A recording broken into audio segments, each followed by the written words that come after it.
आप गुजराती है क्या? हाँ? नहीं, मैं महाराष्ट्र हूँ, यानी कि महाराष्ट्र में रहता हूँ, इसके लिए है गुजराती। आ गए लाइन पे। आपने बताया कि महाराष्ट्र में रहते हो, देखिए, महाराष्ट्र। बैठिए आप। ठीक है, ठीक है। बात ऐसी है कि पहले ये तो इस शहर का नाम है मुंबई। भाषा और क्षेत्रवाद पर अपनी राजनीति करने वाले राज ठाकरे का ये अंदाज महाराष्ट्र में उनकी पार्टी को सम्मानित जगह दिलाने में अब तक नाकाम रहा है। फिर भी भाषा के नाम पर एमएनएस की गुंडागर्दी बंद होने का नाम नहीं लेती। ताजा मामला मुंबई के नजदीक ठाणे जिले के मीरा रोड इलाके का है, जहां राज ठाकरे के कार्यकर्ता ने एक दुकानदार को पीट दिया। वीडियो में एमएनएस के कई कार्यकर्ता दुकानदार को घेर कर उससे बहस करते दिख रहे हैं। इस दुकानदार ने राज ठाकरे के कार्यकर्ताओं से सिर्फ इतना पूछा था कि मराठी बोलना जरूरी क्यों है। इसके जवाब में एमएनएस के कार्यकर्ता उससे कहते हैं कि ये महाराष्ट्र है, इसलिए यहाँ मराठी बोलना ही होगा। मराठी कंपल्सरी हो गया है। तुम क्या बोले, क्यों मराठी बोलेगा? अरे मार खाएगा मैं। क्यों मराठी बोलने का मतलब? ऑफिस में आए थे, संदीप वाले साहब के ऑफिस में। हमको सारे मालूम है कभी कंपल्सरी हुआ। आज तो आपको मैं क्या बोला?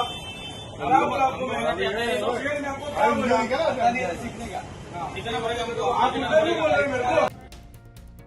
तो दुकानदार ने जब कहा कि उसे नहीं पता था कि मराठी बोलना अब जरूरी हो गया है, इस पर एमएनएस कार्यकर्ता गाली देते हुए दुकानदार को धमकाता है कि उसे इस इलाके में कारोबार नहीं करने दिया जाएगा।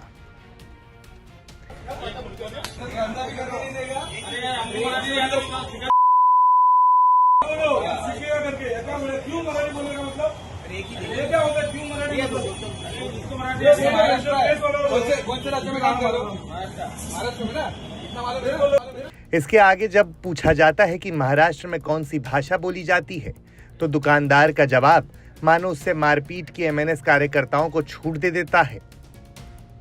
इस पूरे वीडियो में दुकानदार अपनी बात समझाने की कोशिश भी करता है, लेकिन एमएनएस के कार्यकर्ता उसकी एक नहीं सुनते और थप्पड़ मारते चले जाते हैं।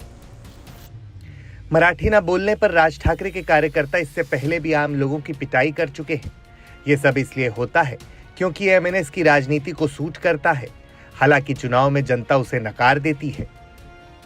इसके बावजूद एमएनएस के कार्यकर्ता कभी उत्तर भारतीयों को पीटते हैं तो कभी मराठी न बोलने पर चौकीदार को।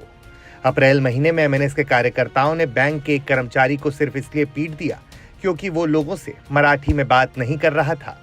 लेकिन मराठी मानुष के मुद्दे पर आक्रामक राजनीति करने वाले राज ठाकरे नई पार्टी बनाने के करीब 20 साल बाद भी राज्य की राजनीति में कोई कमाल नहीं दिखा सके हैं।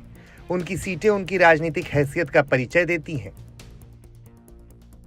लेकिन राज ठाकरे बासी कढ़ी में उबाल लाने में लगे हुए हैं और एक बार फिर हिंदी का विरोध कर अपने सियासी वनवास को खत्म करने की मंशा रखते हैं।